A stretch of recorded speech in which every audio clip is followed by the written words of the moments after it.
Hello, everyone. Welcome to another exciting episode of the Insurance Untangled podcast. I have my dear friend and co host, Jordan, with me today. But before we jump in, I have a quick announcement to make. We have our second summit, or what we called Insurance Untangled Live. This is going to be happening on the 1st of March. It happens to be a Friday from 12 Eastern Time to 3 p.m. Eastern Time. We are super excited to do this event. The last one was a big success. Myself, Jordan, Ben, and several guests joined us, and we talked about many of the topics that's bothering you, that's keeping you up at night. This event is very specifically around the biggest mistakes to avoid in 2024 and beyond. The biggest mistakes to avoid in 2024 and beyond. We all know that working smart is 10 times better than not working smart. Just because, what's the point of making the same mistakes the second, the third, the fourth, the fifth time, and then deal with the consequences of that mistake, right? Like, for example, let's say you have a PPO plan that's literally costing you money. In other words, every time you see a patient from that plan, you're losing money. I mean, okay, you did it once, fine, but imagine you're getting new patients every day, or you have existing patients from that plan every day, and every single day you keep losing money with that particular PPO plan. So that's an example of a mistake that will keep costing you money if you don't fix it. So we're going to dive into that. I'm going to dive into certain mistakes I have learned on the marketing side. Jordan is going to do that. Of course, many of our other speakers are going to do that. We're going to have panels. We're going to have keynote speeches. We're going to have a lot of fun. 3 hours of CE. So it starts at 12 Eastern or 9 Pacific and then ends at 3:20. And that's because we have included 2 10-minute breaks. So we have 2 10-minute breaks and then 3 hours of awesome content. Any comments on this, Jordan? Just get ready to rock and roll and have a good time. That's what I have to say, It's going to be a great event. The last event was super successful and super helpful for practices. We had a lot of practices that came to our webinar that, signed up for our services, and we chatted with them about the webinar and they absolutely loved it. So let's go. Absolutely. I think one thing I think we all are realizing as a profession and as a community is, if something is not working, let's do something else. Let's do something different.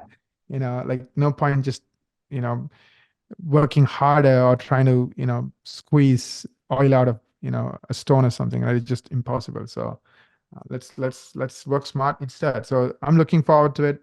I know there's going to be awesome content. Of course, invite all your friends. We have made the membership free. We'll put a link in the show notes. Just go to insuranceuntangleded.com. And of course, you can learn about this event and sign up directly from there. So looking forward to it. Jordan, today you are my guest. I'm going to be talking about membership plans and specifically how to grow a membership plan with small business owners. So that's a great topic, right? It's a great topic because, every economist that I have listened to or, read their reports on are saying a lot of the growth in our economy is coming from small businesses. In other words, the big businesses are firing people because they want to make more profits. They're trying to use AI and all kinds of ways to kind of shrink. And then, of course, the small businesses are the ones innovating. Like, you are a small business, I'm a small business. Every one of our dental clients is a small business, right? So how do you grow your practice with the help of small business owners? Specifically, how do you grow your membership plan revenue and membership plan patients with the help of small business owners? So that's the topic. Let's jump in. Let's do it. Yeah, my first question to you, Jordan, is why is it so important to grow a patient membership plan? Like, what's the rationale for it? I know I started by talking about like a PPO plan that's literally costing you money every time you see their patient. Of course, if a patient is not on a PPO plan, they still need their cleanings. They still need a home, a dental home who they know, like, and trust. They still need, hopefully, we all like to save money. They still want ways to save money. Of course, they're going to be paying full fees, but because membership plans do not control how much you charge. Like, membership plans don't tell you, well, for my patients or for membership plan patients, you're going to give a 50% discount, or, well, you can't raise your fees. There's none of those rules because it's your membership plan, meaning you, the practice owner, decides the fees. You, the practice owner, decides the terms of the plan. So why is it important for practices who are trying to get untangled from insurance to have a membership plan? Yeah, well, exactly what you said, Naren. The PPO plans are crap and they really don't add value to the patient or the practice, right? And really, membership plans is all about adding value to the practice and to the patients. So when we say, it's extremely important to grow a membership program, especially in 2024, is number one, you're not controlled by PPO plans. Number two, you generate predictable recurring revenue for your practice. Three, you're still helping your patients maybe receive some discounts and included services when they join your membership plan. You kind of roll out the red carpet for your loyal patients who join, right? Which is amazing. You want more loyal patients. In fact, that's some of the biggest problems in dentistry and small business in general is creating loyalty, and a membership plan just does that, right? In addition to that, you can incentivize your team and get them excited and motivated to help grow the membership plan, and build a really positive and abundant culture, by rewarding your team members by helping grow a membership plan, right? So that's one of the reasons why. And when you create predictable recurring revenue through your membership plan, it increases the value of your practice and you generate this recurring revenue stream that really helps you sleep better at night because you know predictably when that revenue is coming into your practice, and you can design it in a way to make sure you have cash infusions right before payroll periods or things like that, big payments that you need to make. And it really makes managing your business a dream, and I'll talk about some case studies a little bit later in this episode that kind of will paint the vision of what you can achieve. That's awesome. Now let's go a little bit deeper. Before we get into, growing membership plans with the help of small business owners, give me like name drop, like different ways you can grow a Yeah. membership plan. Yeah. So, I mean, every practice should be doing all these best practices when it comes to growing the membership plan. But some of the easy ones would be, if you're just getting started with your membership plan, identifying your uninsured patient base and talking to them through email, text messages, face-to-face, flyers, brochures, letters, all that stuff, and start to educate them that you offer a membership plan and you don't need insurance to come to their practice, right? Because most patients think, well, I don't have insurance, so I'm not going to go to the dentist, right? Which is, we all know that's not true. They can go to the dental office and get care without insurance. A membership program helps them with that mindset, but also gives them some easy and attractive benefits to be loyal to your practice. So start with your uninsured inactive. Excuse me. So you want to target your uninsured patients. You want to target your inactive patients because most likely they lost their insurance and stopped coming to your practice, right? Because of that mindset, right? Or for other reasons, you can use a membership program to reactivate your patients that become inactive. And then a third way is, if you're dropping PPO plans, you want to be able to convert your PPO patients over to your membership plan and let them know that you have something similar that can help them receive care and savings. And then, of course, lastly, the theme of the podcast would be really networking with small business owners and getting to know more small business owners and their employees, and helping them design a plan that will attract and give benefits to their employees. That's a way to, like, a one-to-many approach to get more patients on your membership program. Here at BoomCloud, every single one of our employees gets a membership plan that BoomCloud pays for, right? So all of our employees get dental care through a membership plan versus through traditional insurance, and they love it. And they get the savings and better benefits by joining a membership plan. So those are the best ways to grow a membership program. And then, of course, that small business is when practices figure that out, it's great for growth. Right. Yeah, I love that. I mean, going after your existing patients who are not insured. Yeah, that's You a know, low hanging fruit.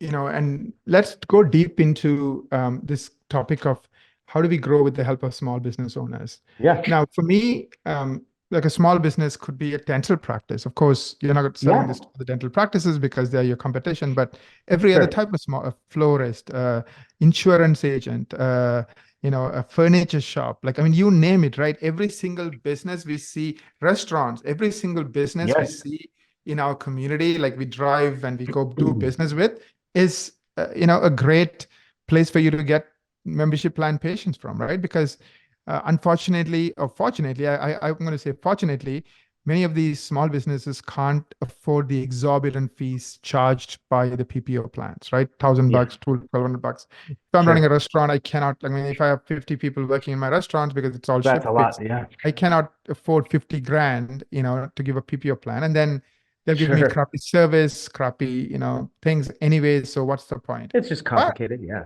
I could afford $200 a patient, 250 a patient. That's 10 grand. That's, Yeah. $1,000 a month. Not too bad. And if that's going to make a difference in retaining my patients and keeping my patients because they don't have dental benefits, hey, I'll do it all day long, right? So, Yeah. uh, so talk about maybe start by painting a picture. Start by somebody who's doing this right. That way we all know Yeah. what's possible, and then talk about how they went about doing it. Yeah. So the people that do it right pick a niche or an industry to target first, right? So like Mm, your example, restaurants. We had a practice that targeted restaurants and grew, I think they grew their membership program by 300 patients just by targeting restaurants. That's all they focused on, right? wow. My recommendation is and we're actually, we have a piece of our software and our team helps identify the markets and reach out to small businesses to help them understand membership plans and to sign up. What we do and how we help our practices, we identify a short list of industries, typically industries that care about they care about their health, right? So think optometrists, think other medical locations and their employees, Mm, think veterinary clinics, right? Other types of clinics and practices that aren't dentists, right? I mean, you could target like an ortho practice because most likely ortho practices don't do membership plans, right? Because right. their business model doesn't fit the scope of a membership plan. But think other healthcare small business and their employees. That's the easiest thing. That's the easiest way to target, right? And how we look at it, because optometrists are doing optometry membership plans, and we're kind of leading that in that industry right now. And you can swap services, right? Think about that for a second. You call an optometry practice up and say, "Hey, we have a dental membership plan that we want to offer your employees. You're just down the street from us, so why not?" And most likely, as we're growing the optometry space at BoomCloud, you can say, "Why don't you create a membership plan for your optometry clinic?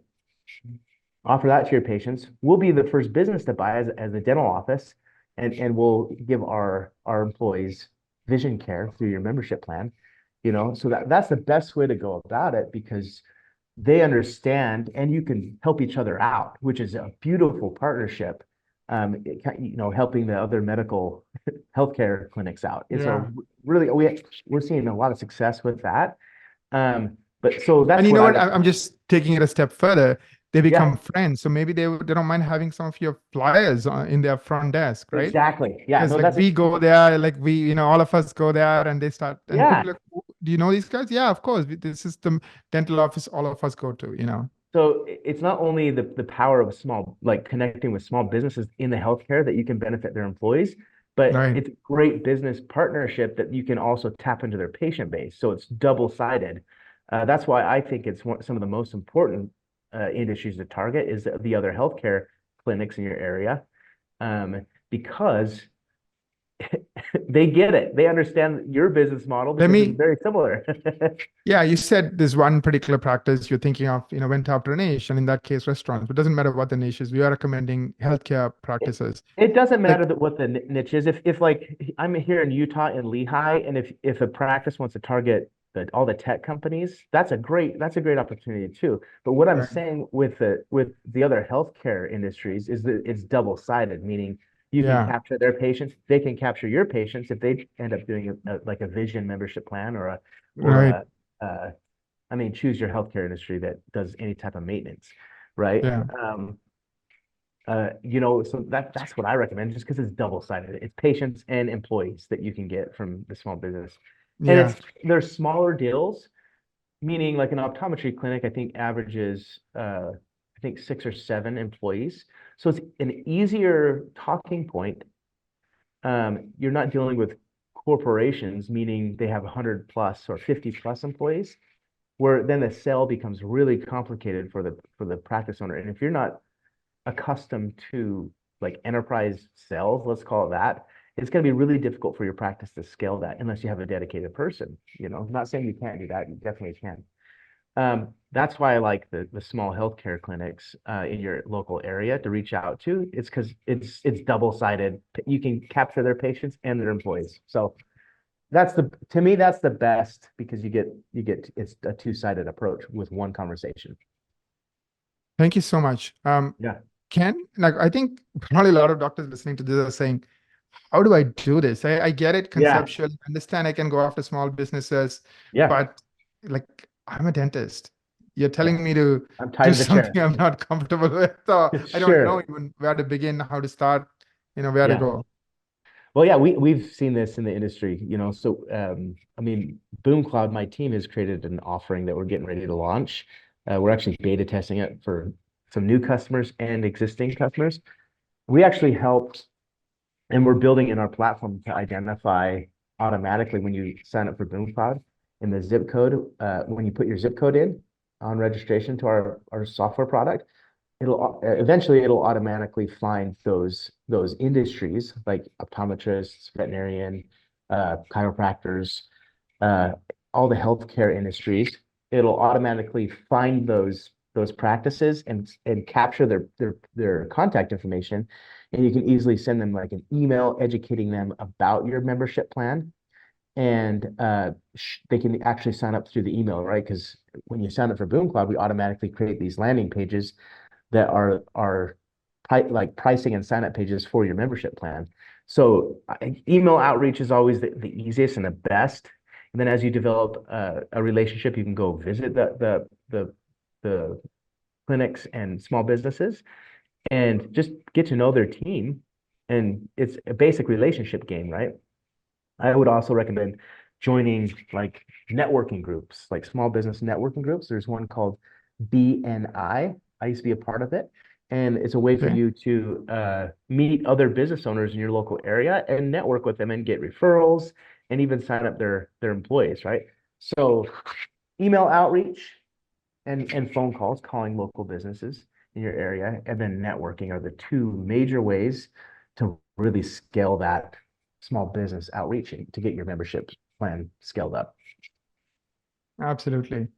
That's a great place to start. I think, Yeah. do you need a champion of some sort? Do you need somebody in charge of this? How do you Yeah, how do you motivate them?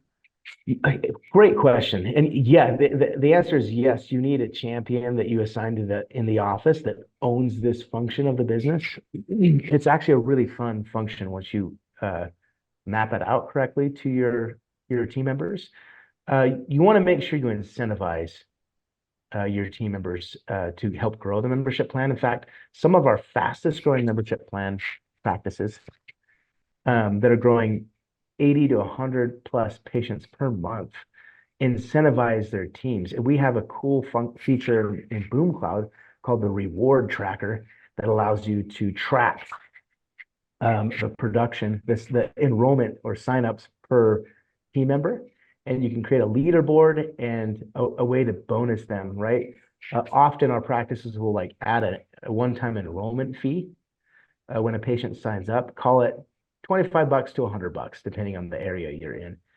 The practice owner then will take a percentage or all of that enrollment fee and give it to as a bonus to the employee that signs up that patient, and that's a great way to incentivize, especially if they're going to be reaching out to small businesses. That means they can sign up multiple patients at once. You always want to incentivize your teams. The practices that just simply don't grow their membership plan. It's a team sport. Business is a team sport. Growing a product like this or an offering like this in dentistry is a team sport. So you want to involve your team members and share the wealth as they help you grow recurring revenue. So that's probably the biggest suggestion that I would give everybody to help grow it is if you're not rewarding your team, they're not going to be motivated or excited. You'll be excited, but they won't. And then it won't grow. And then nobody gets excited. So that's probably the biggest tip that we're finding. Practices that motivate and incentivize win. Yeah, that's awesome. So, and you're saying you have seen many practices have a champion, Incentivize, Yeah. of Oh, yeah. course, the right champion, and then incentivize them and they win. Is there any attributes that you want to look for in this champion? Yeah, you want to make sure that they will like talking to people, existing patients and new patients, right? If they're like an introvert that gets exhausted talking to new people and patients, they're probably not the best fit, although some can work. But I would look for somebody who loves people, loves talking to people, and is bought in and loves the idea of a membership plan and how it benefits the patient, the practice, and themselves, right? So I would say those are the few attributes to look for. If you have an ornery office manager that's like, I don't want to do anything new, you're not going to move forward. People need to be excited and bought in to grow this membership plan. Most of the time, like we've talked to some practice owners who were like thrilled and so excited to launch a membership plan, and then a team member was like, "Well, I don't want another thing on my plate." It's like, hey, we're all in this together, and if you got to think of the greater good of the business, right? If your team member is not thinking about the greater good of the business and helping you push the business forward, then you get rid of them. They're not a good fit. You always want somebody that puts the business first and then benefits as it grows as well, right? So that's my 2 cents on that. Makes sense. Makes sense. Yeah. I really learned a lot today, and I know you kind of shared a case study Yeah, at the very beginning of this conversation. Let's say I'm really serious about membership plan. I want to take the next step, and especially I'm serious about growing membership plan because I see so many small businesses around me, and I sure. feel Yeah. like I can do good for them. Plus, I can help grow my practice.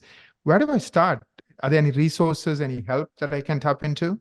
Yeah, first of all, I would recommend scheduling a demo on boomcloudapps.com to learn about how our software can help the management, the rewarding, and the outreach, right? From your existing uninsured, inactive, and now small business outreach. Um, and then we do have, so that's our first resource is our software product. And then second, we have some education on our website, some books. Just go to boomcloudapps.com. We have a free books section. We have a blog that as well that educates and inspires about growing membership plans. But we have the $1 Million Membership Plan ebook you can download, the Fire the PPOs ebook, as well as some recorded webinars that you can watch to help educate you on growing membership plans. So go to boomcloudapps.com, schedule a demo, and download our ebooks and courses. Absolutely. Thank you so much, Jordan. I really had a lot of fun today. And I honestly believe, membership plans are critical if you're trying to get untangled. And whether you end Totally. up using Boom Cloud or not, I really think just having that meeting just to learn how to think about it, how to be successful Yeah, in it, I think is huge. So this is absolutely. complementary, right, Jordan? Like where you show them how they can go about building and, growing their membership plan. Yeah. On a demo, we have calculators that we will look at, and it kind of project your recurring revenue growth, Mm-hmm. and patient adoption to this, as well as, like I said, courses and other tools and resources on our website that you can check out. Awesome, awesome, awesome. To book a demo, do they just go to the website boomcloudapps.com or is there a unique link you want us to Yeah, share? just go to boomcloudapps.com. There's a pink button that says schedule a demo, and then you fill out a form and just let us know that you heard us on the Insurance Untangled podcast, and that's all you need to do. Awesome, awesome. We'll do that. Thank you so much, Jordan. Thank you so much. We'll include all those information in the call notes as well. Thank you, all of you guests, for being part of this. And both Jordan and I look forward to also seeing you in our second Insurance Untangled live Yeah. event on March 1st. If you like this podcast, feel free to share it on social media or write a review for us on Google, Apple, your podcast platform of choice. And we would love to see you with another amazing episode of the Insurance Untangled podcast. Of course, go to the website insuranceuntangled.com to read show notes, get all the links, and find other resources. Thank you.